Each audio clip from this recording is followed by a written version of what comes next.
Assalamualaikum warahmatullahi wabarakatuh. Waalaikumsalam warahmatullahi wabarakatuh. Selamat malam, Mbak. Selamat malam, Mbak. Ini ada satu pertanyaan, Bang Nggih. Apa sih, Mbak, yang dimaksud atau disebut dengan satrio sejati itu? Ya, satrio sejati adalah seseorang yang bisa menghancurkan nafsu yang ada di dalam tubuhnya atau yang ada di dalam jiwanya. Nafsu yang ada di jiwanya atau nafsu manusia apabila dituruti maka akan menghancurkan segalanya. Salah satu contoh saja, nafsu amarah. Nafsu amarah kegiatannya hanyalah mereka marah-marah dan merasa mereka lebih tinggi daripada yang lainnya. Mereka lebih besar, lebih agung daripada yang lainnya. Mereka lebih sakti daripada yang lainnya, sehingga mereka senang mengecilkan orang, mereka senang merendahkan orang, dan atas marahnya mereka, maka mereka condong untuk menguasai dari bidang apapun, baik bidang jabatan, kekuasaan, dan atas segalanya. Kemudian sang satrio sejati adalah jiwa manusia yang mana bisa menghancurkan kesombongannya sendiri, dan satrio sejati harus bisa menghancurkan kesombongan sendiri, menghancurkan dengan keinginannya yang akan merugikan orang, serta sang satrio sejati jiwa yang bisa untuk merendahkan dirinya sendiri, mementingkan kepada orang lain. Sang satrio sejati adalah jiwa yang benar-benar mereka senang menguntungkan kepada kepentingan orang lain. Sang satrio sejati mereka lebih condong untuk memperjuangkan nasib orang lain, atau senangnya mereka memperjuangkan kepentingan orang lain. Maka sang satrio sejati mereka yang dipikirkan hanya orang lain, atau mereka berjiwa patriot bangsa yang mereka senang berjuang demi bangsa dan negaranya. Apabila kita kesimak bahwa sang satrio sejati kita dengan dua kata, satrio artinya sat adalah 6, tri adalah 3, sehingga 6 dengan 3 adalah 9, yang artinya bahwa satrio sejati yang bisa meleburkan dengan baban hawa songo, ketambahan dengan nafsu 4 perkara, sehingga apabila kita jabarkan, yakni satrio sejati 3 dan 6 adalah 9. Artinya manusia yang bisa menghancurkan atau bisa mengerem dengan nafsu 4 perkara dan baban hawa songo, sehingga apabila kita katakan daripada orang-orang yang pinter dapat disebut dengan sekawan ingkang binikas sajuko ingkang sinitikoro sayekti hanutupi baban hawa songo, sehingga nafsu 4 perkara ditambah yaitu baban hawa songo artinya lubang 9, dari mata 2, telinga 2, hidung 2 dan sebagainya.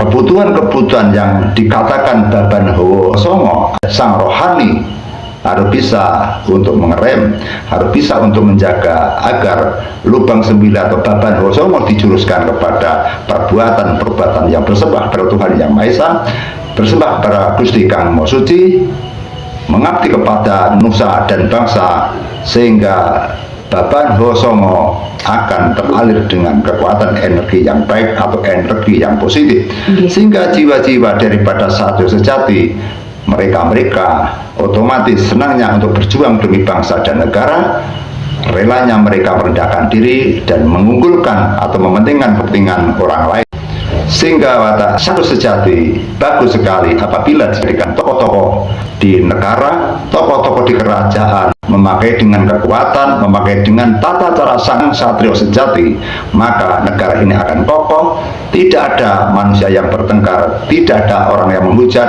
dan tidak ada orang yang akan merongrong negaranya, sehingga semuanya akan mengabdi kepada negaranya dan mereka mengabdi kepada Tuhan Yang Maha Esa, sehingga semuanya akan mengabdi kepada Sang Maha Pencipta atau Gusti Kang Maha Suci, dengan cara mereka berbakti kepada umat agar mereka bisa menyatukan apa yang mereka jalankan sebagai manusia yang sempurna, manusia yang menjalani perbuatan yang baik, meninggalkan larangannya dan menjalankan perintahnya Tuhan Yang Maha Esa atau Gusti Kang Maha Suci. Sehingga sang satrio sejati adalah merupakan sosok manusia yang benar-benar suci dan sempurna sebagai idola bangsa dan negara. Apabila kita perhatikan, kita tinggal hanya bisa melihat siapakah yang kira-kira tokoh-tokoh di negara ini yang memiliki jiwa-jiwa satrio sejati. Kita tidak bisa menyebut namanya, kita hanya bisa membaca baik di media sosial atau dimanapun. Syarat-syarat menjadi sang satrio sejati yang sudah kami aturkan, maka kita tinggal menonton tokoh kita, pejabat kita, pemuka agama kita, atau siapapun yang mereka mendekati dengan tindakan-tindakan satrio sejati, mereka pantas untuk diagungkan dan pantas untuk dimuliakan. Terima kasih.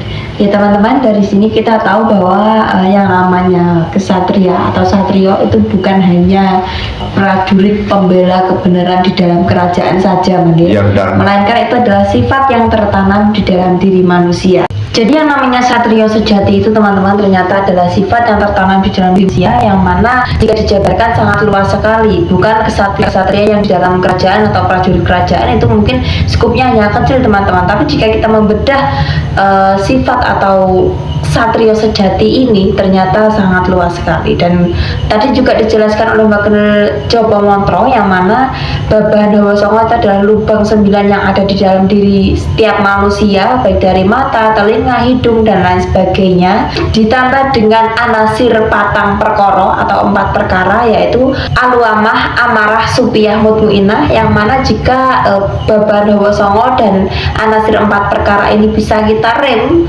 itu akan sangat luar biasa sekali efeknya. Mbak Gendel, sebelum kita tutup, Mbak, ada tambahan yang lain?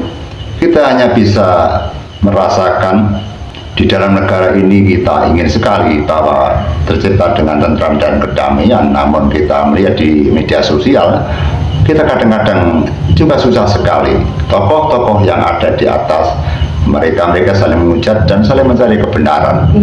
Namun dengan demikian kita hanya bisa melihat dan bisa mengoreksi, sehingga kita hanya bisa merasakan bahwa siapakah yang kira-kira wakil kita yang bisa menjadikan jiwa-jiwa prajurit atau sang satrio sejati. Sang satrio sejati yang selalu mereka berbakti kepada bangsa dan negara. Mereka tidak mementingkan dirinya sendiri, mereka condong mementingkan kepentingan negara dan bangsanya.